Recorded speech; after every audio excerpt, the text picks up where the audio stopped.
Awesome. Great to talk to you guys. This is Great very to be here. fitting, Thank our you. little seance table ensemble here for the movie. How familiar were you guys with the game when you signed on to the project? Did you play it when you were kids or grown up? I'll go first. Yeah. I never played.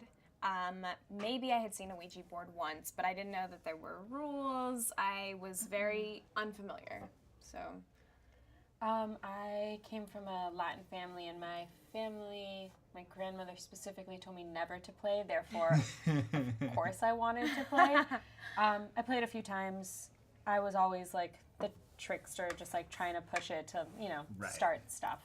Do you feel like... It never happened. It never happened like the very short amount of time. So I was always the one pushing it because I wanted to Someone has to some push sort of it, reaction. right? Yeah. Right. Or unless the spirits are pushing it. I've never had that experience. There's something to that, or do you think it's kind of like an urban myth? I believe it if people say so, because I trust the people that are telling me. It's my friends that are telling me that I trust, and they've told me they've had experiences, so I have to trust them.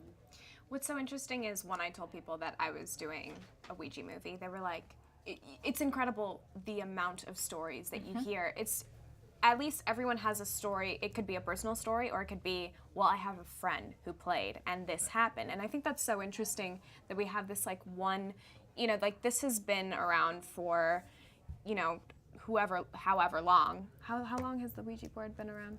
Long I'm time. guessing. Let's just say 50 years. I don't know. At least It's longer than Is it? Okay. It is. There have been different versions of it, but all that to say is that it's this kind of weird thing that we try to link to like speak to, the Trying dead. to communicate with the other side has Yeah. always been a thing since the dawn of time, right? Yeah. Like the idea of spirits, and so this is just like a tool, Yeah. or like a conduit, but they've used crystal balls and cards and like teacups and like messages in that shell, like shaking up the shells.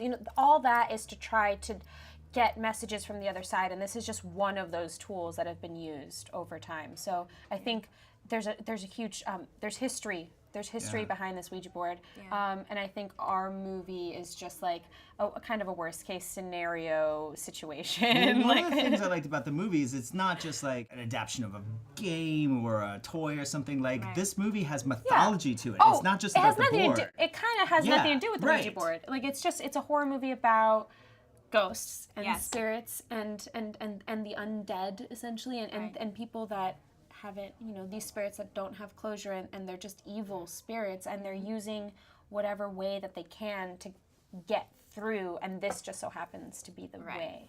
Well, it's evil spirits that don't have closure, and then also the people that were left behind that don't have closure too. Yes. Should we try moving it a little bit? We could. Is this interview over now? You can't Yes. just